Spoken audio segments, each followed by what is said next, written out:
Hi everyone, నేనైతే ఇప్పుడు మీకు ఒక మంచి రెసిపీ తీసుకొని వచ్చానండి. ఆ రెసిపీ ఏంటో కాదు, వంకాయతో దమ్ బిర్యానీ చేశాను. చాలా బాగా వచ్చింది ఈ రెసిపీ.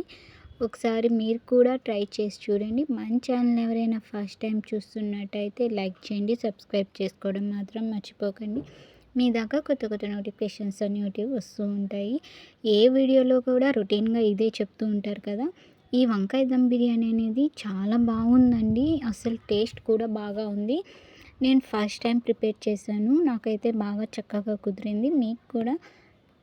మీరు కూడా ట్రై చేయండి, మీకు కూడా చక్కగా కుదురుతుంది. ఇందులోకి నేను గరం మసాలా, ధనియాల పొడి, పెరుగు, అల్లం వెల్లుల్లి పేస్ట్, ఒక నిమ్మకాయ, ఇవన్నీ తీసుకున్నానండి. అన్నీ బాగా మిక్స్ చేసేసుకొని అన్నీ 1 టేబుల్ స్పూన్ కాకుండా 2 టేబుల్ స్పూన్స్ తీసుకొని బాగా మిక్స్ చేసేసుకోవాలి. ఎందుకంటే దమ్ బిర్యానీలోకి కర్రీ అనేది కొంచెం ఎక్కువ ఉంటుందండి. వంకాయలు కూడా బాగా 4 పక్షాలుగా కట్ చేసుకొని అది దాంట్లో బాగా వాటర్లో వేసానండి. ఉప్పు నీళ్ళల్లో వేసి నానబెట్టేసుకోవాలి. ఇందులోకి మనం బిర్యానీ స్పైసెస్ కూడా వేసేసి బాగా మిక్స్ చేసేసాను. ఇందులో సాల్ట్ అండ్ బ్రౌన్ ఆనియన్స్ కూడా వేసి బాగా మిక్స్ చేసేయాలి. ఇలా మిక్స్ చేసిన దాంట్లో మన వంకాయలు కూడా వేసేసి ఒక 1 అవర్ నానబెట్టేసేయాలండి. ఒక పక్కన 1 అవర్ నానిన తర్వాతే మనకి బిర్యానీ ప్రాసెస్ అనేది స్టార్ట్ చేసుకోవాలి. దానికి నేను 1 గ్లాస్ రైస్ తీసుకున్నాను. 1 గ్లాస్ రైస్ బాగా కడిగి నానబెట్టేసుకున్నాను.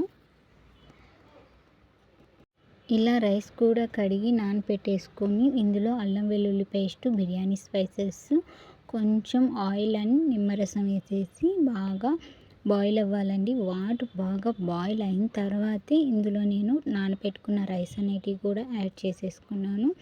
ఈ రెసిపీ అనేది మనకి వెజిటేరియన్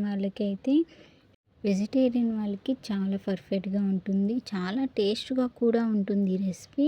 నేను ట్రై చేశాను కాబట్టి చెప్తున్నాను. ఈ ఫుల్ వీడియో లెంత్ ఎక్కువ ఉందని స్కిప్ చేయకుండా లాస్ట్ వరకు చూడండి. మీకు ప్రాసెస్ అనేది కూడా అర్థమవుతుంది. ఇలా వాటర్ అనేది బాయిల్ అయిన తర్వాత మనం నానబెట్టుకున్న రైస్ ఏదైతే ఉన్నాయో ఆ రైస్ కూడా వేసేసి బాగా ఉడికించుకోవాలండి. ఒక 70% ఉడికించుకుంటే చాలు. నేను మసూరాలే వాడానండి, అంత మించి బాస్మతి రైస్ అయితే తీసుకోలేదు. మీరు బాస్మతి రైస్ అయినా తీసుకోవచ్చు, లేదు మన జీలకర్ర మసూరానే యూస్ చేయండి, చాలా వరకు అయితే బాగుంటుంది. నేను ఆల్మోస్ట్ జీలకర్ర మసూరానే యూస్ చేశాను. నాకైతే బాగానే కుదిరింది. ఈ విధంగా బాగా బాయిల్ అయ్యేటప్పుడు మనం ఒకసారి ఇలా పట్టుకొని చూస్తే మనకి రైస్ కుక్ అయిందా లేదా అని తెలిసిపోతుంది. 70% ఆల్మోస్ట్ రైస్ అయితే కుక్ అయిపోయింది. అందులో ఉన్న వాటర్ తీసేసుకొని మనం రైస్ పక్కన పెట్టేసుకోవాలండి. ఇప్పుడు ఇలా ఆనియన్స్ అన్నీ వేసేసి బాగా గోల్డ్ కలర్కి వచ్చేటట్టు మనం ఫ్రై చేసేసుకోవాలి. ఇలా ఆనియన్స్ మొత్తం ఫ్రై అయిపోయిన తర్వాత అవి తీసి కొంచెం పక్కన పెట్టేసుకోవాలండి రైస్ కోసమని. ఇంకా మిగతా ఆనియన్స్లో నేను మనం ఉడకపెట్టుకున్న పక్కన కలిపి పెట్టుకొని ఉన్న వంకాయలు కూడా వేసేసి మొత్తం మిక్స్ చేసేయాలి. మిక్స్ చేసేసి వంకాయలు బాగా ఉడకాలండి. చాలా మెత్తగా ఉడకాలి. మరీ అంత మెత్తగా అవసరం లేదు. ఒక 70% లేదంటే 80% మాత్రం కంపల్సరీ ఉడకాలి. వంకాయ అనేది 80% ఉడికిపోయిన తర్వాత మనం దాన్ని లేయర్గా వేసుకుంటూ దమ్ బిర్యానీకి ఎలా ప్రిపేర్ చేసుకుంటామో సేమ్ అదే ప్రాసెస్లో ఈ వంకాయలను కూడా లేయర్గా రైస్ అనేది యాడ్ చేసుకుంటూ ఇంకా వంకాయలు అనేది కూడా యాడ్ చేసేసుకోవాలండి. రైస్ మనకి చక్కగా పొడిగా వచ్చేసింది చూసారా.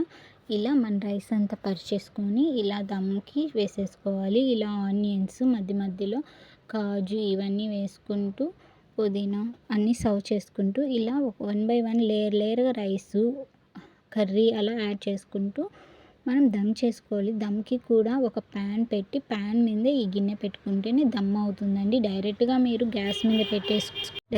గ్యాస్ మీద అయితే పెట్టగాకండి. ఇలా కొంచెం నెయ్యిలో కొంచెం పసుపు హీట్ చేసుకొని అది పైన వేసేసుకొని మంచి కలర్ అనేది కూడా వస్తుంది.